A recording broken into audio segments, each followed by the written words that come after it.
Now, we have somebody that woke up this morning early and he jumped on a plane at 2 o'clock Pacific time. 2 o'clock this morning. Thank you, Councillor Hellion, for picking him up too. I haven't done that. But I know you didn't pick him up in Timmins, but he left Timmins this morning and he came all the way across the country to meet with you, to bring his message.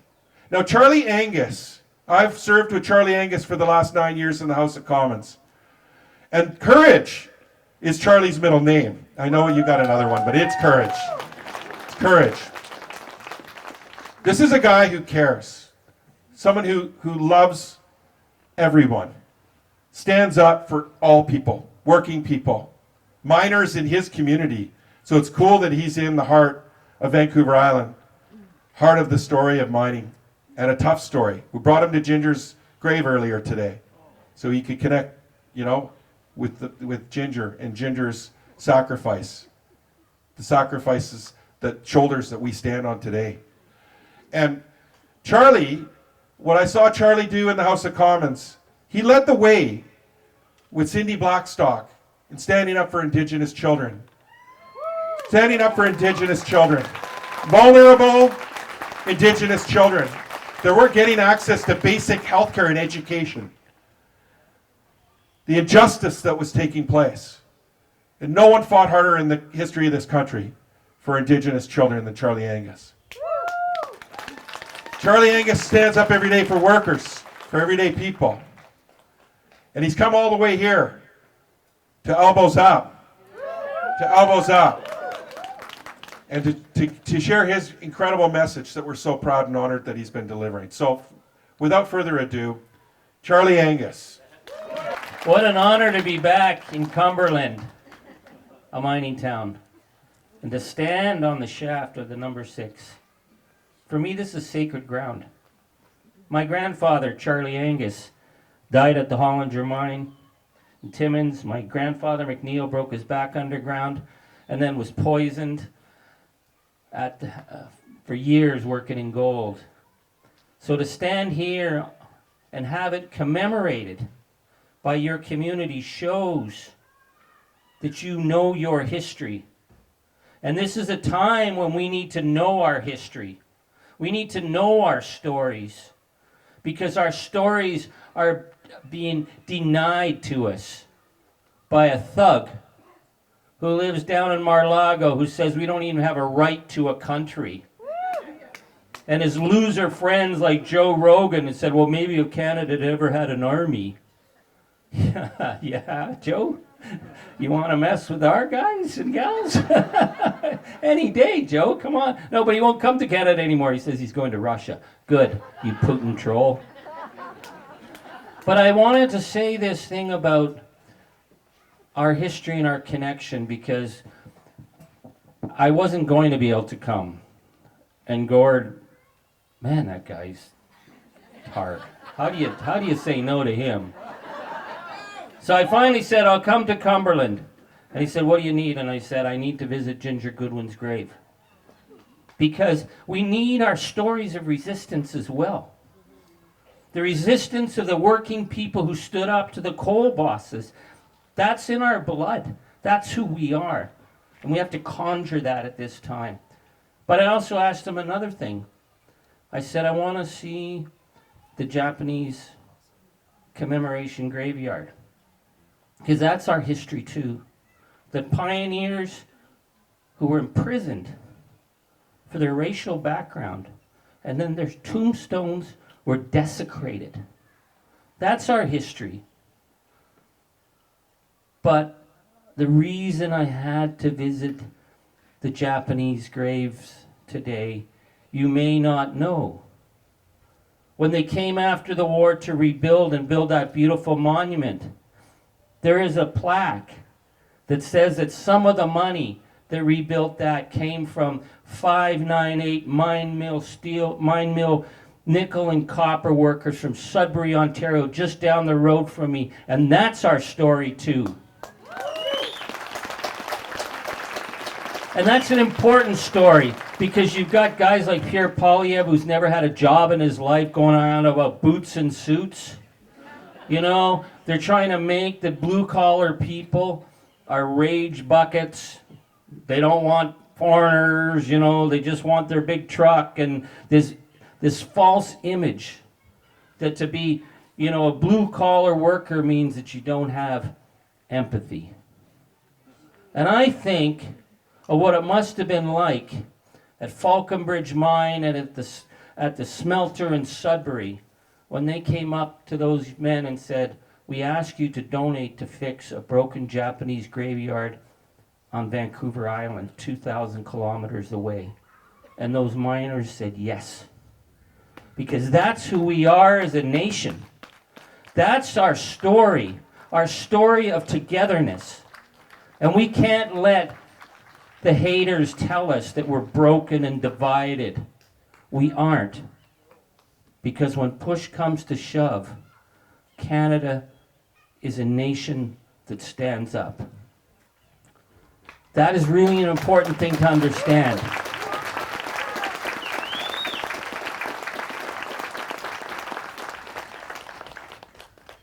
And it's also important that we acknowledge that we are not a nation that has done great at times.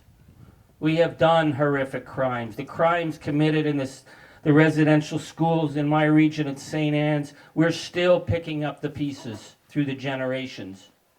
But we acknowledge those sins. We acknowledge those crimes. And by doing that, we become a nation that can stand up to Trump, that can stand up and say we will hold the Canadian flag proudly, because we are not a perfect people, but we are a people on a journey. And we were going to be on that journey together. And that journey is going to be about inclusion, and it's going to be about recognition of rights, and it's going to be about defending rights, and it's not going to be about denying the history. We are not going to be voting for deniers, not here, not now, not ever.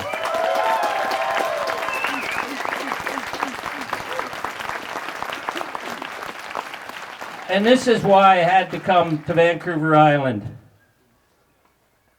Because as Gord says, this is MAGA's pathway to winning.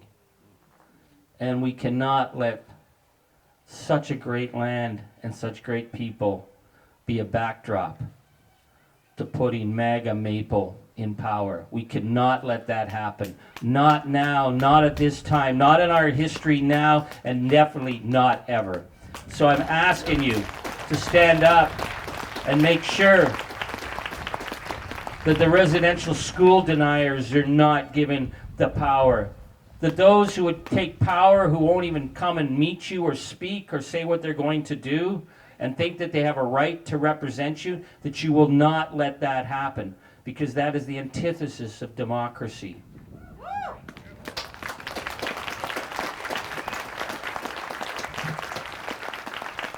You know, people keep saying to me how reassuring it is that I've been speaking up. And I want to say that the morning after the Trump election, I decided to stay in bed. It was like a really bad hangover. And I'd gone to bed early because I didn't want to see the results, because I knew how it was going to go down. And I was in Ottawa. And at 8:30 in the morning, my wife called me and she said, "You haven't posted on Facebook yet." And I said, "Nope." She said, "Why not?" And I said, "I don't know what to say." And she said to me, "I don't care what you say, you speak. Because other people don't know what to say. They need to hear you speak. So you speak." So I spoke. And I don't even know what I said in that first post, but people immediately reached out because other people were afraid and they needed to know that we weren't alone. And in the days to come, more and more and more people began to reach out to me. And I'm not going to lie to you. I'm not going to say we're going to get through this and it's going to be great. There are going to be tough days ahead. We don't know what we're facing. But I can assure you that I am as convinced now of anything I've ever been convinced of, that we are going to come through this because we are going to be true north, strong and free, and I get the sense of hope from everyone that I speak to. They cannot break us, not now, not ever.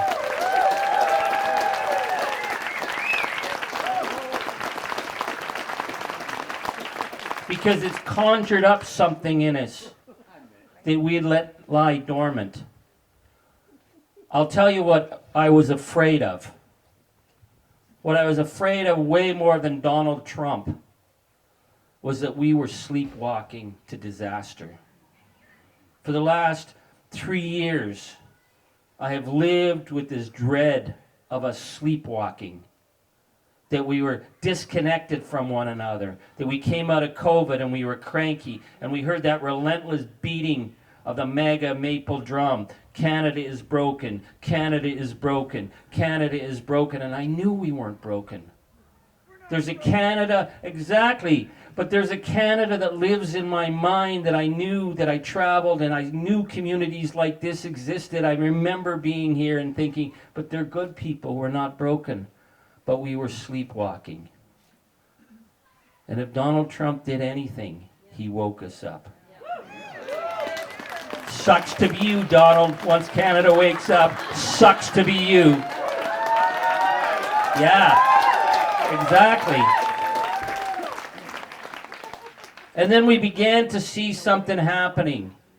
And what's really, really powerful is that the resistance did not come from leaders. It came from you. It came from ordinary people who just were not going to let our democracy be taken away by thugs, who are not going to let fascists like Elon Musk decide what services we had and what services were going to be taken away. And we were never, ever going to give up a country as beautiful as this to gangsters. And it was ordinary people who gave me the determination and the awareness that we were going to get through this. I'll tell you about my mom, okay? My mom's a coal miner's daughter. So my mom phones me, early on in the Trump stuff. She said, she's going through a snowstorm with her walker. And this woman came up and offered to help my mom. My mom says, "Oh, don't worry, I got this thing." And then the woman said, "Do you think we'll get through with Donald Trump?" And my mom said to her, "I'll eat root vegetables. I don't need any of their damn asparagus. I'll eat root vegetables. We've been through this before. We'll get through this again." And I get that not just from people like my mom. I get this from all kinds of people. This is the Canadian way. It's the Juno Beach gene. We don't stop until the job is done. If there was a crappy job in the war, they gave it to Canadians all the time. And Canadians got the job done. We come from a long line of fascist fighters, right? And we're going to fight the fascists today. We are never, ever, ever, ever, ever going to give ground to fascists.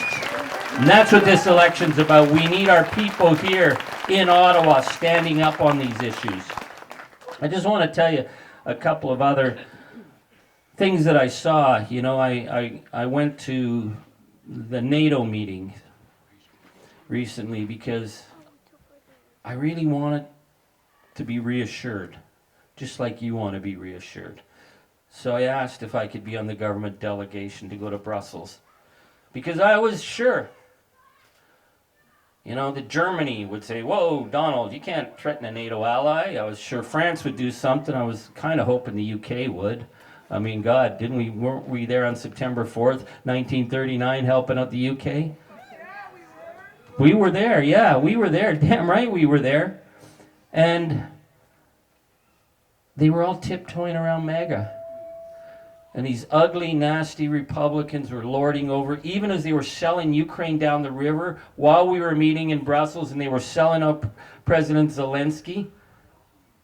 And this European NATO guy got up to sort of placate the Americans. And he said, "Well, Canada has to start carrying their weight." and there was polite pause. So these things are very formal, right? I got up.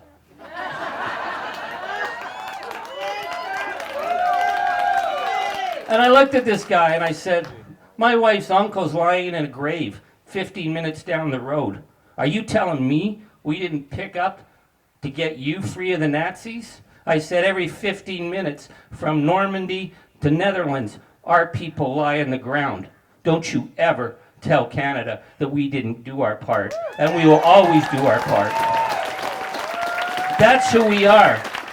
And I say that not to brag, but afterwards, the Estonian delegation and the Lithuanian delegation and the Finnish delegation came up and they said to me, we really feel that we need to start acting like Canadians.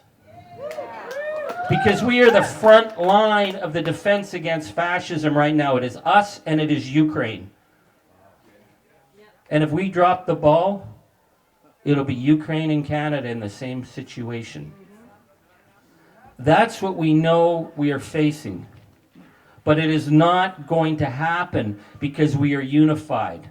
We cannot drop the ball. And I know that ordinary Canadians will not drop the ball. Never, never, never. I don't know about our political leaders, and I definitely would not trust our future of our country in the hands of Mr. Pierre Poilievre and the MAGA Maple crowd. Not now, not ever.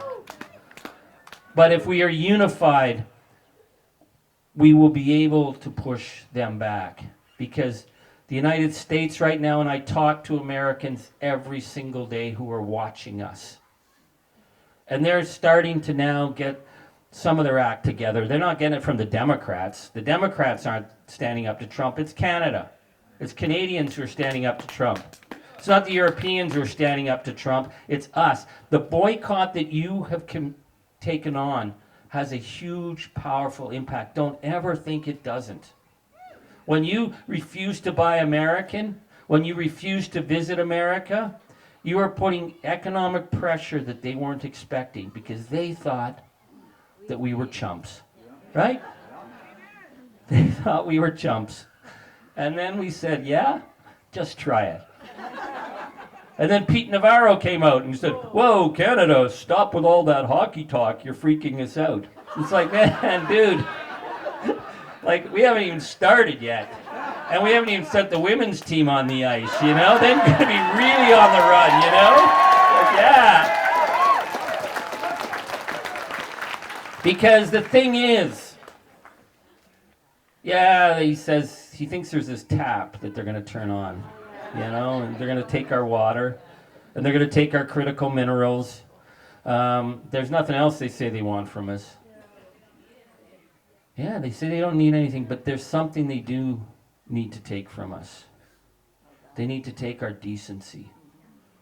They need to take our sense of the rule of law and democracy. Because having a nation run by a pack of incel white men, they're freaked out by us. Right? They're freaked out.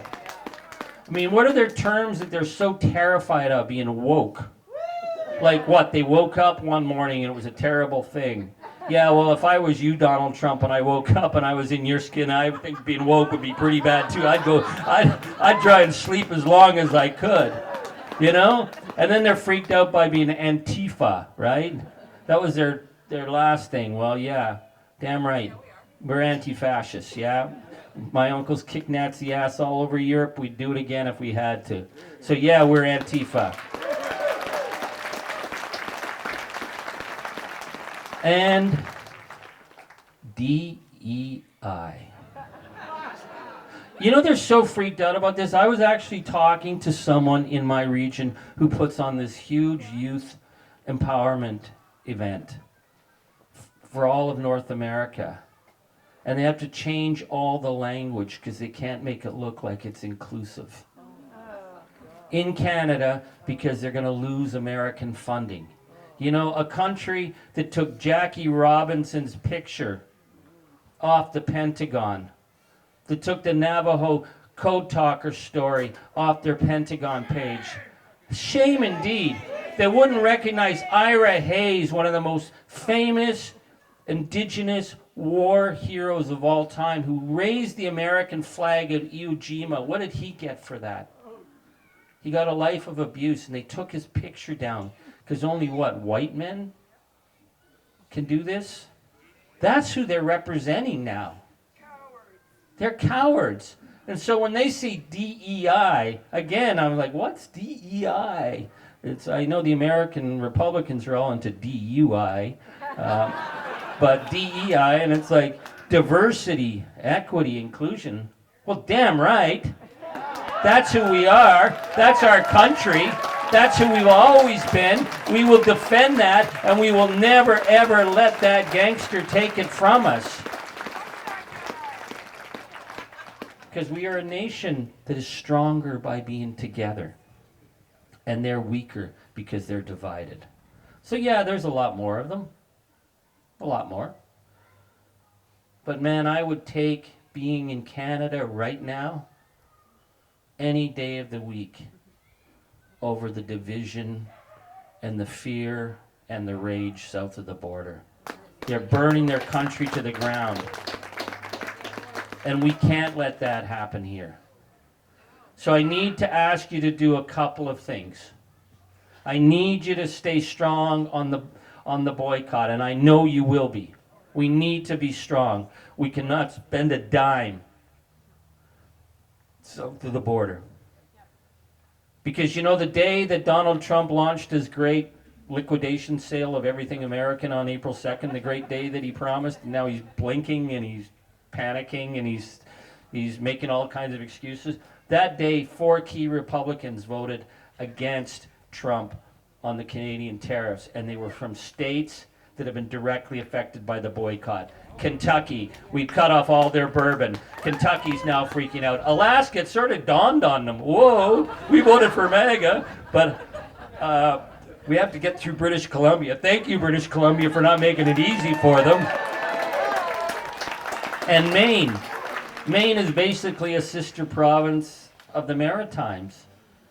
So the economic pressure is forcing the MAGA monopoly to fall apart. And by forcing it to fall apart, it gives opportunity for our American brothers and sisters who are doing the grassroots. And they are doing the grassroots. I'm not seeing it from the Democrats. I know AOC and Bernie are out there. Well, they've always been out there. I don't know where the rest of them are. They keep waiting for the midterms. The midterms, stop with that. If you're not going to stand up for fascism, don't tell me about the midterms, right? Fascism is here. You fight fascism. You don't wait for it to, it become better down the road. But that's the Democrats. They can do whatever the hell they want. Canada, we're the front line. So we hold the front line. So the boycott. You have to hold the boycott. Yes. Number 2, don't let them divide us from each other. Because we are strong across this country. I'm going to Edmonton on Saturday, Sunday, and it is going to rock. Because Alberta would never sell us out. Albertan and Saskatchewan, these people will never sell us out. They just happen to have a traitor for a premier. Okay? But once we identify the traitor, oh God, well, she's MAGA Maple.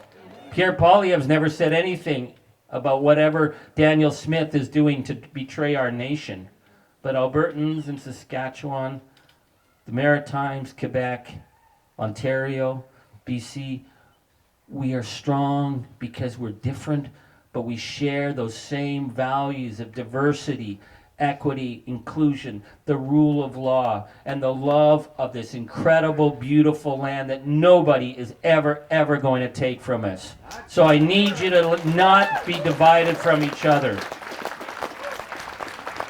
And I need you here on Vancouver Island to make sure that this is not the pathway for MAGA Maple, that it gets stopped here. Because, as Gord says, this is a two-party race here. And this is a moment when we have to make sure that we aren't sending haters to Ottawa and deniers of the crimes that were committed. We're not sending them to Ottawa, but we're sending to Neil and Gord, right? I need you to do that work. I need you to do that work. So I'm going to ask you, we've got volunteer tables over there. I'm going to ask you to consider donating.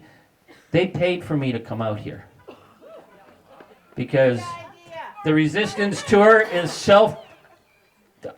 we don't know where the money comes from, but we're making all kinds of promises to come see you. Gord said, if you come here, I'll fly you here. So yes, I think it was 1 a.m. Pacific time that I got up, and it was minus 20 when I left. But I got here because this is important, because this is the front line.